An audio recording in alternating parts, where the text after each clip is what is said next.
Welcome to Women's Sports Weekly, where women's sports happens every day, but we talk about it once a week.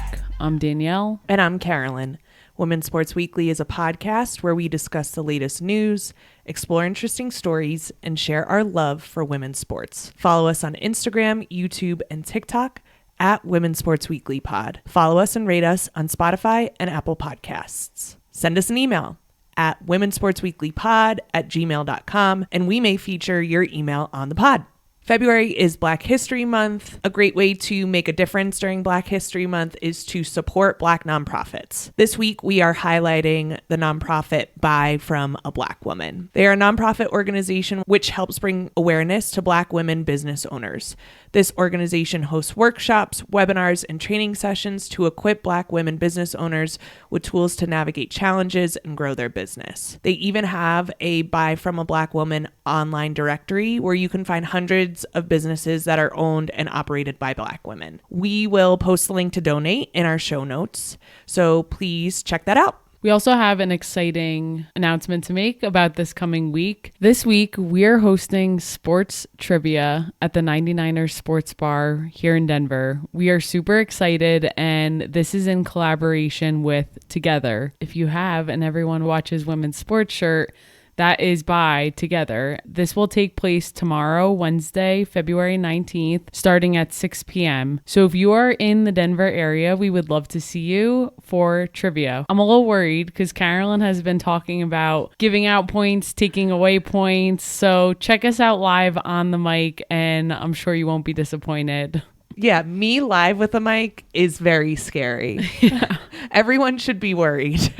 But in all seriousness, I think it will be a really fun night, and we hope to see you there and come say hi. And shout out to the 99ers for allowing us to host. It is a risk that they are willing to take, and we are honored to do it at their amazing bar. So if you live in the Denver area, please come out. We would love to meet you. I would love to give you points, take away points, give out stickers, do all the things. It'll be fun. Let's talk about our weekend. It was Valentine's Day weekend. Tell us about it. We had a lovely little early dinner on Friday night. The senior special is what I like to call it. We love the senior special. And we had to get home for Unrivaled. So to be fair, it was a two-parter. We wanted to go get some good food, get a drink somewhere, and then get home to watch the semifinals and final of the one-on-one tournament. We went to a restaurant called Mr. Oso here in Denver, and the food there is always so good.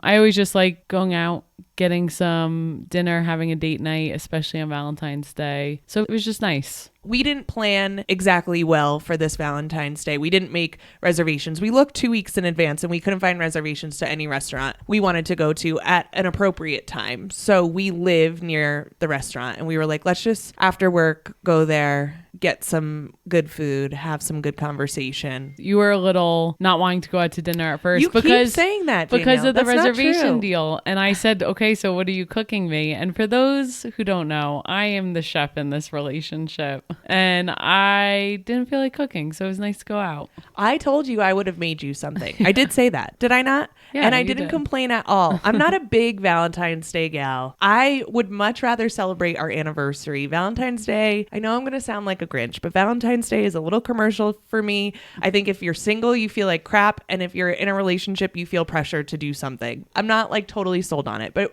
a date night with you, I'm always totally sold on. So it was great. And I did say I would make you dinner. You just, I think you're actually afraid of what I may make. And then it didn't happen. I did make you a nice card.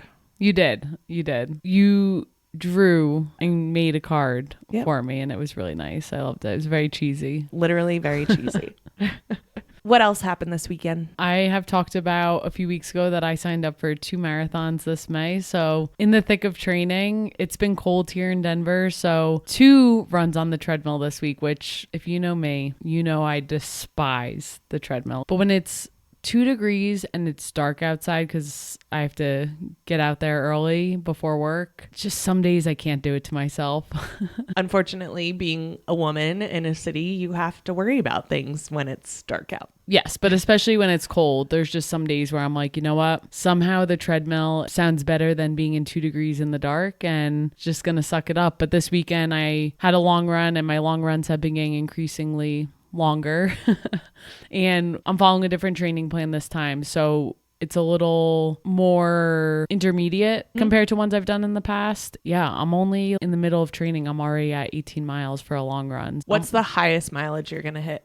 I'll hit 20. I'll hit that twice on this training plan as long as I stay healthy. And I think I hit 18 twice. So okay, this training plan is more intensive than ones I've done. And a lot of people, I think, are surprised to hear that when you train for a marathon, you don't run a marathon in advance. Can you talk a little bit about that? Does it mess with your head, or have you done it enough times now that it feels comfortable? I think in the beginning, like, I understand people running their first marathon. They're like, wait, I only run 20. And then on day of the race, I have to run 26.2. But I've read a lot about it. I listened to different podcasts about running and training. If you run a certain amount of hours, your body starts to break down after a certain point, and it's not good for you. So especially if you're more intermediate level runner like myself, who takes longer to run those long runs, like 18 miles took me 3 hours, that's when your body starts to break down. So to run much further than that in the training, you kind of just see reverse benefits.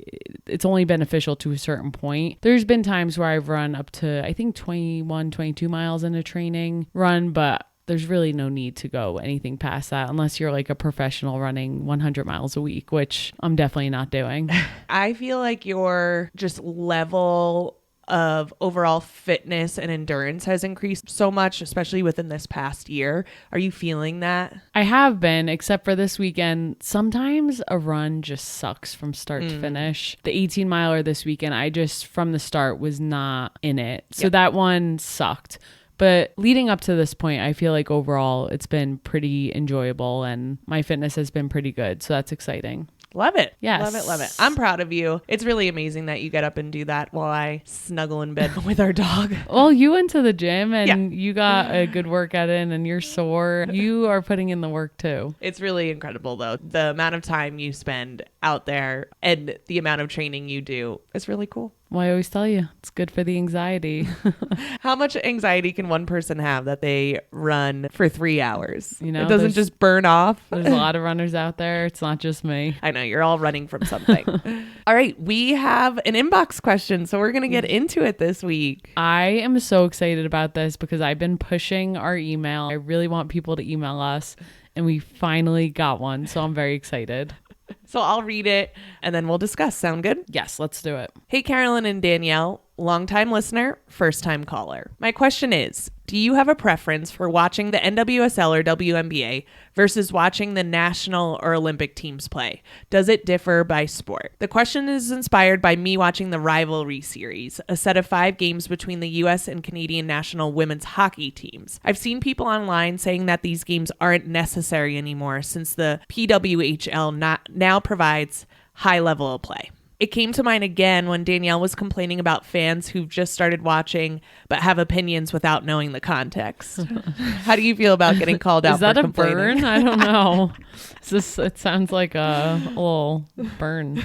I'm glad that we now have the PWHL and so many new women's hockey fans, but they haven't been around to see the various iterations of professional women's hockey leagues that have come before this.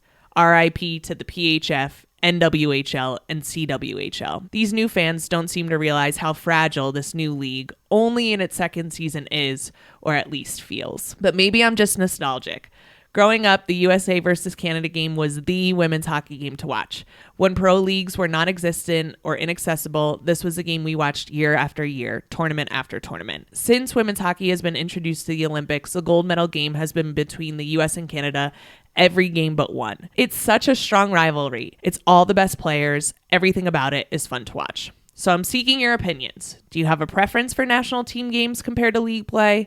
Is it worth pausing the pro leagues for these international breaks? I could keep going with so many more thoughts, but that's enough for now. Love the pod. Keep it up. Maria.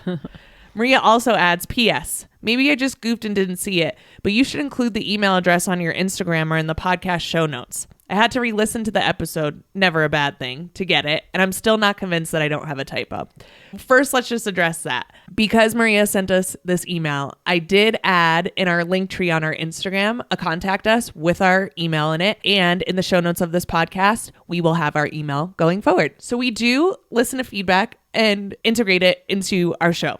And it is great feedback. So thank you, Maria, because it's true. womensportsweeklypod@gmail. That is a long It's a mouthful. email address, and I'd be afraid of a typo too. So thank you for that. Let's add a little bit more context to what Maria is talking about in regards to this hockey, and then we'll address the questions. For the third straight season, the rivalry series was decided in the final game, with Canada ultimately winning 3-2.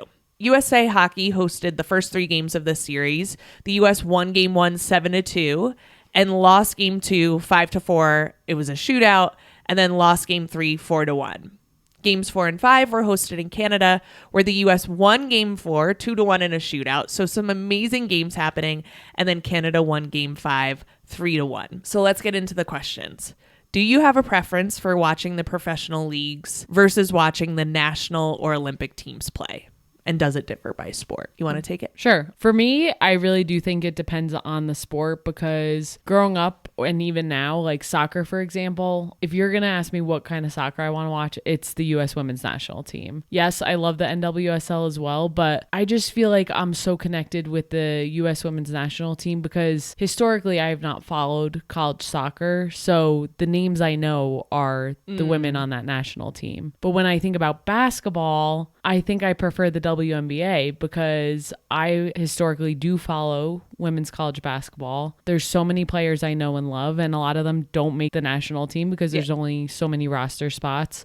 And I'm not saying I don't like to watch USA basketball. Of course I do. But because I'm so connected to so many different players, that's the difference for me. If the question were, would you not watch the national team? Absolutely not. Like, I will always watch them, but I just think my preference will vary depending on the sport. How about you? I've said this before, but nothing makes me feel more patriotic than watching a national team play. So I am pretty much for it all the time. I agree with you. I also love the national team for soccer. It's kind of the gateway that got me into every other national team. Also like these games because in hockey, in soccer, in basketball, because I also think it's interesting to see how the larger cultural context impacts the games. Like, for example, right now in hockey, when you go to a hockey game, they usually play the Canadian national anthem and the US national anthem. It's been interesting because of everything happening with tariffs between the US and Canada. Now in Canada, when they play the US national anthem, everyone boos, which is funny or sad. I don't know how you want to look at it. But I do think it's interesting to see how the larger cultural context can really impact a game, can really get players fired up and things like that. So I love it. I also love the rivalry between Canada and the US. Like, we're very similar countries, but when we play sports against each other, we're like, we hate Canada. And likewise, Canada says that about the US. I really like having national team play. Now, when we get into pausing, is it worth pausing the pro leagues for these international breaks? I have like mixed feelings about it. I think it gives people breaks during the season, which I think can be really helpful if they're not playing on the national team. But those who are playing on the national team then just get loaded up. Yeah. However, I don't really see a way around it. It can be disruptive to the professional league. But for example, the NWSL league plays at a different time period than the Euro leagues play. So there's not going to be a perfect time period to stop for an international break. Right. Yeah, no, that makes sense. What do you think? Obviously, the players, that's a really great point. My head goes to, for the fans, it's nice to have a break in the pro leagues because now they can focus all their attention on the national team play and international team play. And maybe not all fans would, but if there's nothing else on, it's like, oh, of course I want to watch this. So I think that's another perspective of why I think it's good. Yeah. And I think Maria brings up a good point of the PWHL. All of these women's sports leagues are young. It's almost like an embarrassment of riches now. We have so many options and we have so many options to watch good teams play. But let's not say we should get rid of national team games, right? Oh, yeah, absolutely not. I do think that especially in soccer and especially in hockey, the national teams feed the leagues, right? Like, we were also interested in the national team and then we found a structure for the NWSL that was profitable and now everyone watches the NWSL. Where I feel like in basketball, the WNBA feeds the national team, if that makes sense. Yeah. Like, it's not like people are watching the national team and then saying, oh my gosh, I'm just getting into the WNBA, right? It's like people are watching the WNBA and then saying, oh, they're playing in the Olympics, I better go watch. So it really does depend on the sport of how it feeds viewership. But yeah, I'm not getting rid of any national team play because it's just too much fun. It's too much fun to root against another country.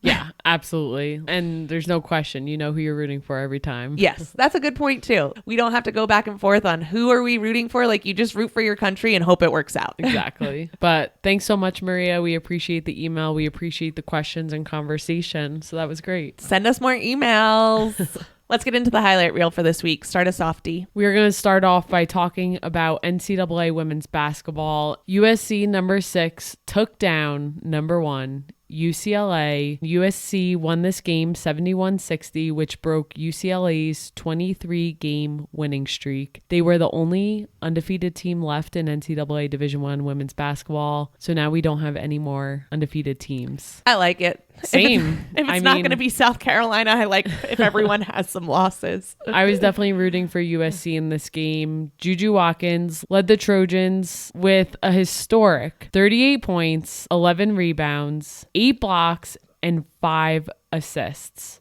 With these stats, she is now the only NBA, WNBA, or D1 men's or women's player in this century to have a game with 35 plus points, 10 plus rebounds, 5 plus assists, 5 plus blocks, and 5 plus threes made in a single game. That is the weirdest stat in the world.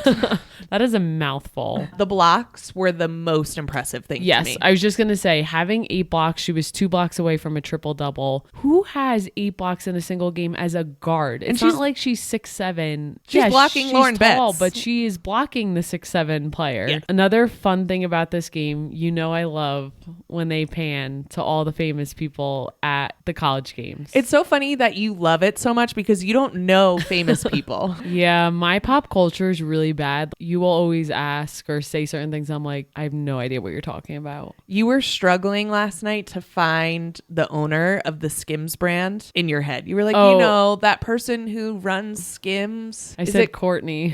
Kourtney Kardashian. And I'm like looking at you and I'm like, what? Where do you live? It's happens. Kim Kardashian. It happens. But you always say for the New York Knicks game, it's not about going to the game. It's about who's who. Yes. Who's at those games. Well, I feel like USC is becoming that. It's happened at other games. We talked about Matthew McConaughey being at Texas. Well, USC, there's been multiple games this season where a lot of stars show up. And in this game, you have Jaden Daniels, who's the quarterback of the Washington Commanders.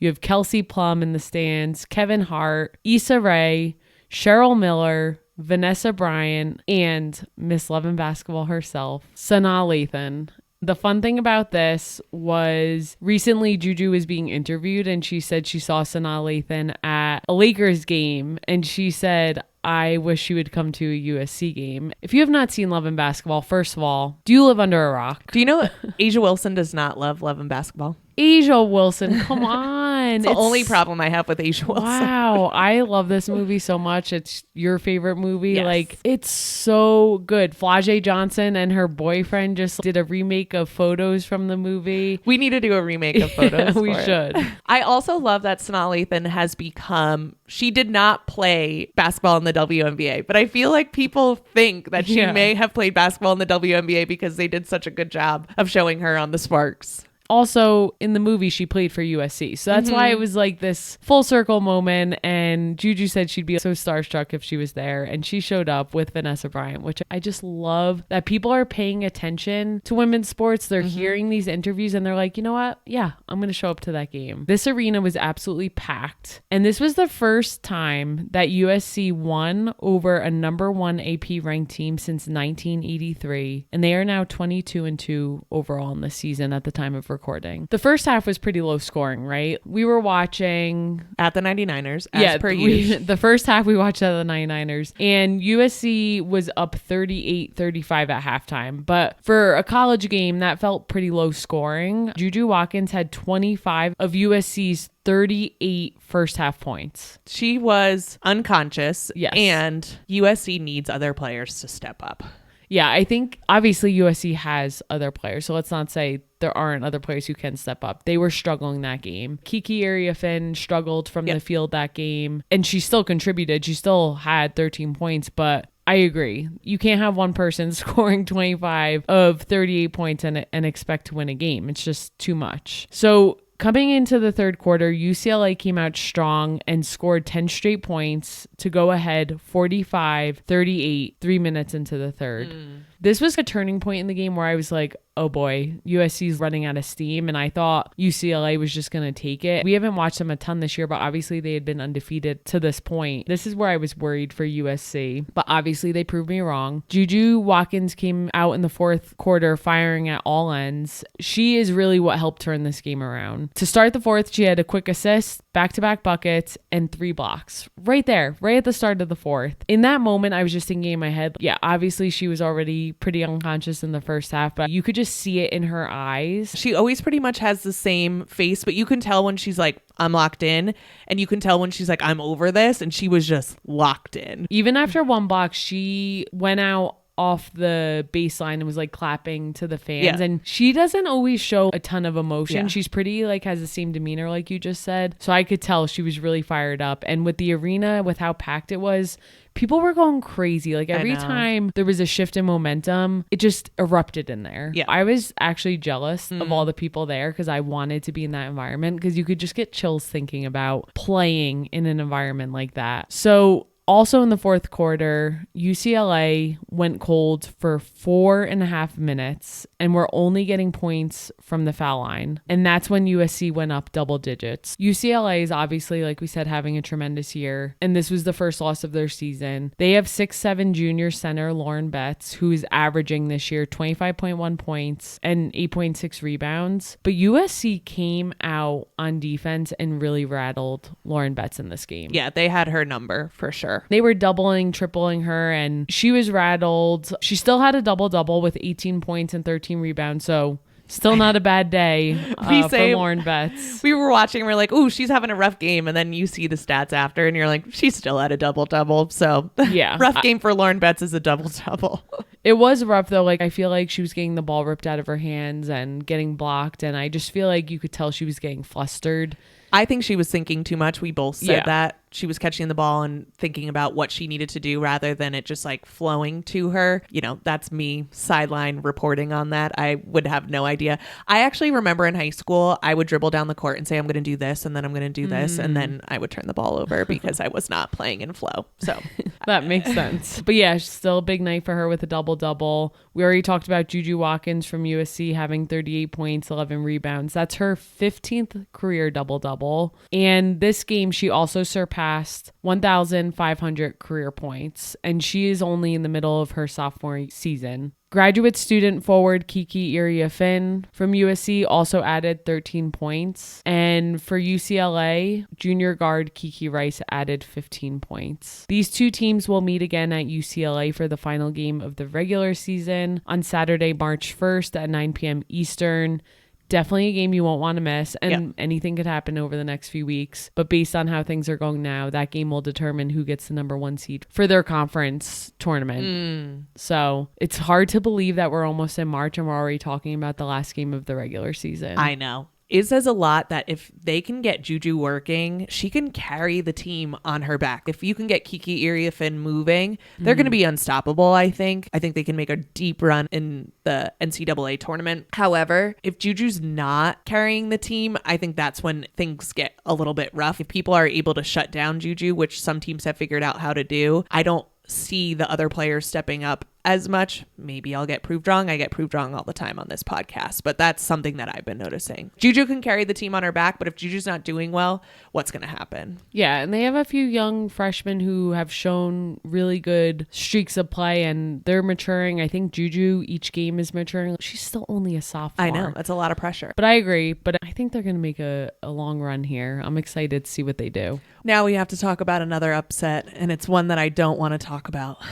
This game truly shocked me. Just was not what I was expecting at all. Number 7 UConn beats number 4 South Carolina 87-58 at South Carolina. Literally a proper whooping. Like, beat their ass. If I were to think anything going into this game, it'd be that score, but the reverse. I thought South Carolina was going to hand it to UConn, and boy, were we wrong. UConn snaps South Carolina's 71 game winning streak at home. This is back from 2020. They haven't lost a game at home since 2020. And Aaliyah Boston was in the stands, and I'm sure she's feeling that hurt too. I don't even know what to say. South Carolina looked bad. Yeah. Mylasia Full-Wiley, I felt like was the only one who was putting plays together a lot of the time. They weren't rebounding. They couldn't make a shot if they paid for it. It was not good. And the defense, obviously not much was happening there because UConn could not miss.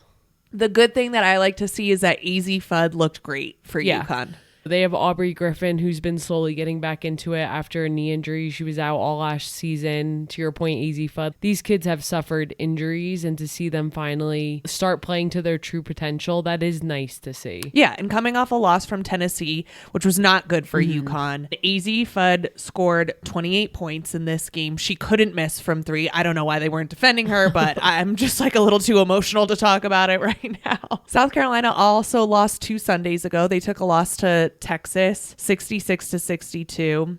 Everyone's going to want to make some sweeping generalizations about what this could mean, what it means for UConn to win, what it means for South Carolina to lose so badly at home.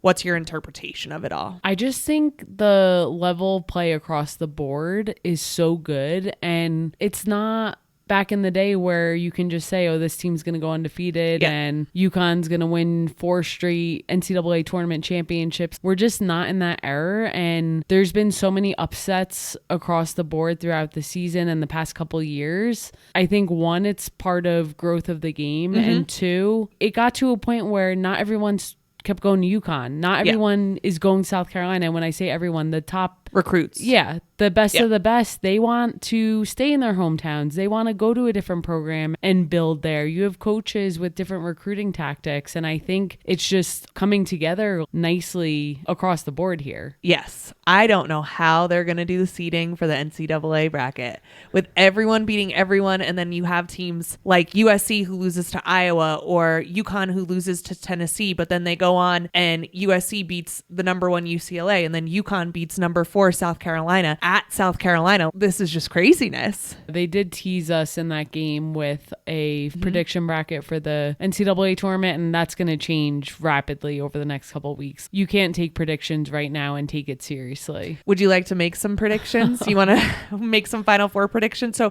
if we go all the way back to before the season even started, I believe we made predictions, and I think we were in agreement. We said South Carolina, USC, UConn, and Notre Dame. Are you sticking with that, or are you changing it up? I don't know. If you would have asked me before UConn just beat South Carolina, I would say they're not in the Final Four. I know. 1 game and we've changed our mind. I think last week we were talking about UConn, Tennessee, right? And we were like, UConn's not making it to the Final Four. Then we watched them play South Carolina this past week and I'm like, I guess they're making it to the Final Four.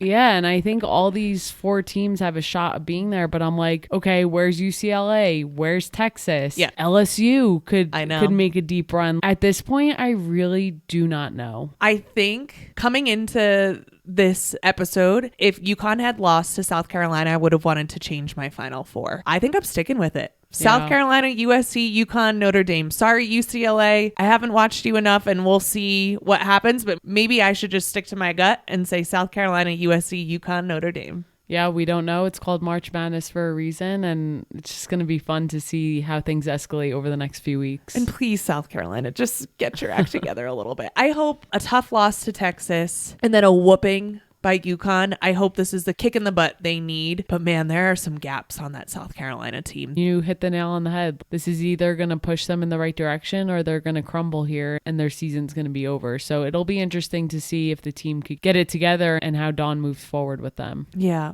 And just don't make me so weepy. I'm going to be a very weepy gal if we don't figure this out. No, I'm just kidding. I agree. I love to see the parity too. We are going to have a March Madness bracket again this year for Women's Sports Weekly. We'll have more details coming about that. But woo, it is a fun time to join a bracket because you can really just choose whoever and see what happens. Yeah, so. for sure. All right, let's continue on our highlight reel. Let's talk about the Unrivaled 1v1 tournament. Unrivaled just continues to exceed my expectations. I guess going into it, I was like, I don't know if I love 3-on-3. I don't know if I love 1-on-1. Everything about Unrivaled has been 10 out of 10. Agreed. I have really enjoyed it. The one-on-one tournament was so fun to watch, and it's just a good product. Yes. And the amount of text messages we've been sending in friend groups about Unrivaled. Last Monday, I taught yoga class and I walked out and I had over 50 messages and they were all about Unrivaled one-on-one. Yes. So let's talk about who was in the semifinals and final this past weekend. So we had Nafisa Collier, Aaliyah Edwards, Azare Stevens, and Enrique Gumbawale, who made it to the inaugural semifinals of the Unrivaled one-on-one tournament. 2 fun facts about this. 3 of the 4 were bigger girls. Nafisa, would you say Nafisa is a guard? She's kind of in between. She's like a small forward. Enrique was like the only true, I would say, guard. And then 3 of the 4 are former UConn players. Yep. And one Notre Dame player. Yes. Which is also just very interesting. The one person who I think surprised anyone who knew anything about this tournament, anyone who was watching, was rookie. Aaliyah Edwards just finished her rookie year in the WNBA. Aaliyah Edwards just went off during this one-on-one tournament and made it to the finals. I know. She was definitely the dark horse of this tournament. She plays for the Mist and Unrivaled. She beat 2 top-seeded opponents on her way to the final. She shut down Brianna Stewart. Shut out. Like legit shut out in the opening round. Then she goes on to beat my girl, Alicia Gray, 12-6 in the second round. And then in the semifinals, she beat number 1 seed Enrique Gumbawale 11-2. And Enrique's who I had winning it all, like in my predictions. And Alicia Gray's who you had winning it all. She literally just took out both our girls. I was like screaming at the TV when Enrique was losing. You were screaming. Nafisa Collier beat Azare Stevens in the semifinals. And then it was Nafisa Collier versus Aaliyah Edwards in the finals. And Queen Phee got her crown. She beat Aaliyah Edwards in a best of 3 matchup, which I thought was interesting. Wasn't my favorite that they did best of 3. I think they did it to make the broadcast longer, but I wish they just played to a straight 11. But they played best of 3 matchup. Each game was played to a winning score of 8. Aaliyah Edwards actually won the first game, and then Nafisa won the second 2. As a reminder, Nafisa Collier plays for the Minnesota Lynx in the WNBA. She took home $200,000 on Friday with that win. It was the largest one-day prize in women's basketball history. Yes. I also want to point out that there's been some things going around on social media that somehow Nafisa Collier rigged this tournament, which I have a big eye roll to that. If you're watching, you know she's not rigging this. She is such a good player, and I just get really annoyed when people say things like that. She's a literal robot. However, Nafisa Collier rigged this entire league. I said this before. She sat Brianna Stewart down and said, we should start a league. And Brianna Stewart was like, yes, 5-on-5. And she was like, no, 3-on-3, because she knew she would dominate. And then she sat Brianna Stewart down again and she was like, we should really have a 1v1 tournament in here. And she did it because she's good at it. And I don't hate it. Yeah. I mean, I also think it has exposed some people. And then you have someone like Aaliyah Edwards, who I didn't know that girl had such good handles and how physical she is. I agree. Nafisa's been playing out of her mind in this tournament and her stats have been through the roof. But what I would think is if I'm a player in this and I'm watching this, I'm like, I better get my shit together and I need to work on XYZ going into the next WNBA season. And I think it's just going to make people better across the board. In a WNBA season, you might not be working out with people on different teams. So they're getting to see Nafisa Collier practice. Other players are getting to see Nafisa Collier practice and probably the work that she puts in. And like, okay, if I want to be that good, this is what I need to do. I also think it's really great for young players like Aaliyah Edwards to gain a lot of confidence. I think this 1v1 tournament for Aaliyah Edwards, she's going to feel so good going into the WNBA season. Like, I can take on any of these players. I can take on guards. I've got handles. I'm going to dominate this season. Even though she plays for the Mystics, and poor Mystics. I think they're going to stink again this year. I agree, but it's great. Along with Nafisa Collier's grand prize of $200,000, each of her teammates also received $10,000 each, and Aaliyah Edwards received $50,000 for contending in the final, and then Enrique and Azare both got $25,000 for being in the semifinals. Nafisa was quoted after the game saying, "My entire WNBA salary is what I just got in 30 minutes of playing one-on-one." She said, "That's insane to even say, and same for playing overseas. A lot of people, this is their full contract, so you're playing 7 months for this kind of money," and she made it in 30 minutes of playing one-on-one. Also, to give some context, Aaliyah Edwards in her rookie season got paid $75,000 in her rookie contract. In this one game, she got paid $50,000. We need to do better. These women need to get paid more. They do. That collective bargaining agreement is coming up. They're going to be negotiating this. And I think Unrivaled is just proof that these women need to get paid more, have the talent to get paid more, and people are watching. So if you haven't watched Unrivaled yet, check it out. There are a few more weeks left and you're missing out if you're not watching. With that, let's get into our deep dive for this week. Yes, let's talk about U.S. Women's National Team Soccer. The SheBelieves Cup is back. It will take place from February 20th to 26th and will feature 4 teams. Number 1, U.S. Women's National Team, number 7, Japan, number 15, Australia, and number 21, Colombia. The first game for the U.S. will be versus Colombia in Houston, Texas, and Emma Hayes named the 23-player roster for the 2025 SheBelieves Cup. So let's go through this roster. For goalkeepers, we have Jane Campbell, who we've seen on the U.S. Women's National Team a bunch, and Mandy McGlynn. It's going to be so weird not seeing Alyssa Nair out there. I know. For defenders, there are 8: Tierna Davidson, Crystal Dunn, Emily Fox, Tara McEwen, Jenna Neiswanger, Emily Sams, Emily Sonnet, and Giselle Thompson. For midfielders, there are 6: Corbin Albert, Sam Coffey, Lindsay Heaps, formerly Lindsay Horan, Claire Hutton, Jaden Shaw, and Lily Johannes. And for forwards, there are 7: Lynn Biondolo, formerly Lynn Williams. All these name changes are killing me. Michelle Cooper, Kat Macario, Yasmin Ryan, Emma Sears, Allie Sentner, and Alyssa Thompson. Kat Macario is back for the first time since last June on the U.S. Women's National Team after suffering a persistent knee injury from an ACL tear all the way back in 2022. I'm really happy to see Kat back. This roster also includes 4 uncapped players. Michelle Cooper and Claire Hutton, who both play for the KC Current, are coming in to the SheBelieves Cup, as well as Washington Spirit defender Tara McEwen, an Angel City FC defender Giselle Thompson, who is just 19 years old and sisters with Alyssa Thompson, who also made the roster. I love that. Let's talk about who's missing. Defender Naomi Girma is missing from this roster, so it will be interesting to see a new goalie and new sweeper in there. So we'll see how that goes for the U.S. Women's National Team. She has a calf injury. And then the triple espresso front line is also missing from this roster. Trinity Rodman, Mal Swanson, and Sophia Wilson, formerly Sophia Smith. Everyone got married. Rodman is recovering from a back injury, while Sophia Smith Wilson, was deemed not physically ready for international competition, and Mal Swanson misses out through what was described by U.S. Soccer as a personal commitment. So not sure what's going on there.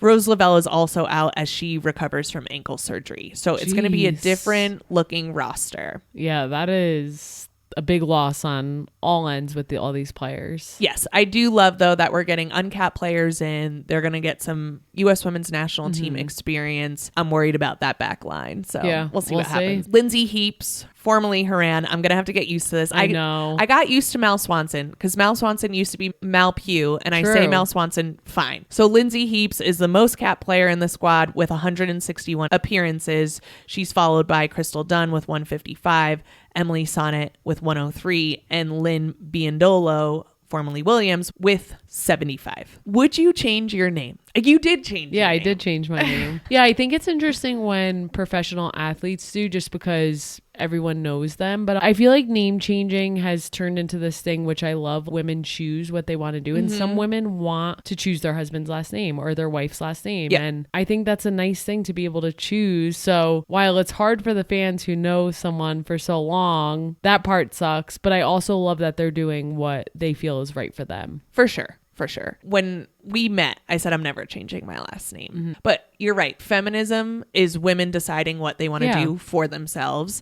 And so that's a great point. It is hard for us fans. We'll get used to it. Yes. The only thing that I'm like, okay, your name did this work for however many years, 25 years. Your name did this work and your name should get that recognition. And I know you love your partner, but I struggle with that because I'm like, your partner didn't do any of that work to get you there. Maybe they supported you along the way. It's just a name, Carolyn. It's just a name. I'll talk about it in therapy. Yeah, it sounds like you should do that. I'm very happy for them. I'm very happy they changed their name, which brings me right into what I'm looking forward to this week, which is the SheBelieves Cup. Like we mentioned, the U.S. women's national team will open up with competition on February 20th against Colombia at 8 p.m. Eastern time. Emily Sonnet will actually be honored for her 100th cap in this game, even though it's more than 100 caps, but she's going to be honored at this game. And then the U.S. women's national team will play again 3 days later on February 23rd with a match against Australia in Arizona. And then the final day of competition will be on February 26th, where the U.S. will face Japan in San Diego. All of these games will be played on TBS, Max, and Peacock. I'm excited. What are you looking forward to this week? So as I mentioned earlier, if you're not watching Unrivaled, I don't know what you're doing. You should be watching. I'm excited for the games this week, especially on Saturday, February 22nd, the Lunar Owls, who still remain undefeated, face the Laces, who the Owls beat a few weeks ago. We'll meet again at 6 p.m. Eastern. The Laces have a lot of injuries right now, but hoping this one-on-one break from 3-on-3 allowed people to rest and recover. This game will also be followed by the Vinyl versus Phantom. Yes, and we have something special for you next week, and we'll tell you more about it, but that's our little hints. Wink, wink. That's it for this week. We will see you next week on Women's Sports Weekly. In the meantime, watch women's sports. Rate and subscribe to the pod on Spotify, Apple, and YouTube. Share the podcast with your friends. Keep sending us topics you want us to cover on Instagram at Women's Sports Weekly Pod. Thanks for joining us. Bye.